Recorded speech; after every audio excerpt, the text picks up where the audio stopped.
Hello, Algebra 2 class. In this video series, we're going to be looking at Chapter 4, Section 6 from your Algebra 2 textbook. This section is on the natural base e. We'll get into what exactly that is in our first video here. Our objectives for this series are going to be to use the natural number e to model continuous exponential growth and decay, and also to solve some problems involving continuous exponential growth and decay. So this first video is going to deal with what exactly is E. Well, before we answer that question directly, I want to kind of introduce us to it. So far, whenever we've looked at growth and decay, it's been what's called simple growth or decay, where pretty much you have an annual or daily or monthly rate, and you calculate the growth every year or day or month based on whatever your rate is. This is the formula that we've been using that you're familiar with. There's another type of growth or decay called compound growth or decay. In these scenarios, you pretty much break up your time interval into smaller chunks and you calculate the growth more frequently.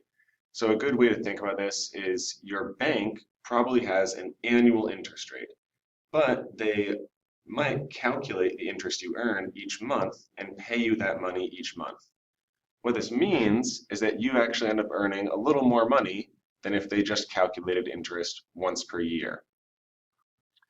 Now, as mathematicians worked with this formula, they began to realize that as n, the number of times you break up the year, or day or month, gets bigger and bigger, as you split it up more times and pay out interest more often, you earn more and more money, but you eventually kind of hit a limit. Right? There's a point where when n gets really, really big, as n gets close to infinity, you actually get to a new formula.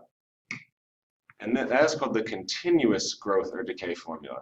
At this point, this is if you paid out interest constantly. So not even every second, like faster than every second, all the time, you're just be paying out interest.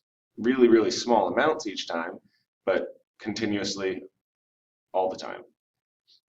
And in this case, this is where our letter, or as we're going to see soon, our number, E, comes into play. So let's go back to that formula. This might look very different from the other growth and decay formulas we've used so far, but most of the pieces have stayed the same. A of t over here, this is still our final amount.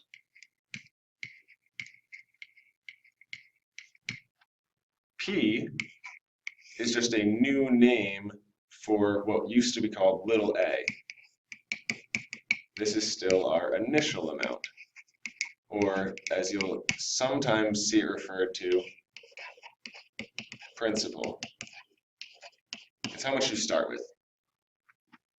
E, which is the new piece of this we're working with, is actually just a number. That number is a little bigger than 2.7, but it goes on forever and ever, just like pi goes 3.14159, blah, blah, blah, blah, blah. This number e also goes on forever and ever. R is still our rate of growth or decay.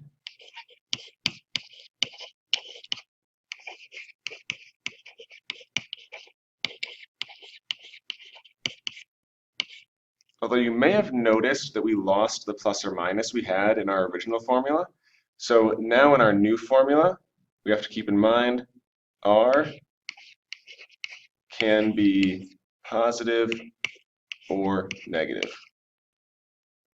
Negative for decay, positive for growth. T is still time.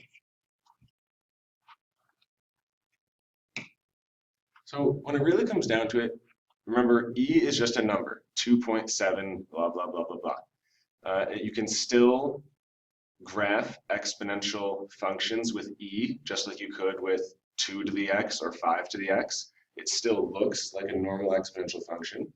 There is still a log base E, just like there's a log base 10 and a log base 5 and a log base 6, except E is such an important number that it actually gets its own log. Specifically, E gets what is called the natural log, which we abbreviate ln of x. Now, e is such an important number actually and comes up so frequently that both natural log and e to the x itself are actually on your graphing calculator, right near where the regular log base 10 button is. Another thing worth pointing out at this point, before we move on to some examples, is just like with other bases and other numbers, e to the x and log base e, or natural log, are still inverses, so they still undo each other, which means we can still use them to solve exponential and logarithmic equations algebraically.